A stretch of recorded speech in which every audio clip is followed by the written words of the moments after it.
lana iainan'ny mponina ao atapitananany manakara ny fahatapahanjiro izay isan'ny mampamenimenina azy ireo raha ny fanazavana moa dia voafetra ho adiny 10 isan'andro tao anatin'ray volana izay no fandehanan'ny herinaratra ny jirama araka izany nitondra ny fomba fijeriny ary nanao antsoavy ny solobavambahoaka Andriamatoa Benja Urbain André Antsizehena manoloana izay olana mianjady amin'ny mponina ao manakara izay.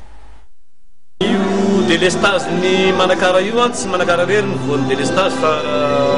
angamba raha sy diso ny tena koa efa any amin'ny valopolo mahery ny district Voakasika noho ny arabola io zany hoe misy trosan'ny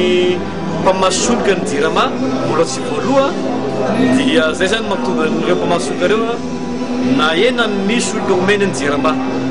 nefa ny jirama rehetra manerana ny nosy dia mbola betsaka mandeha amin'ny groupe électrogène zany hoe amin'ny alalan'ny gasoil zany ka zay zany zavatra misy ka ny azoko ambara efa manao ezaka fampiresaka zay tamin'ny tompony andraikitra eo anivon'ny ministère efa manao ny ezaka ny ministère ny vorisy tetibola amahana ny olana io mba ialana amin'izao problème manerana ny nosy zao.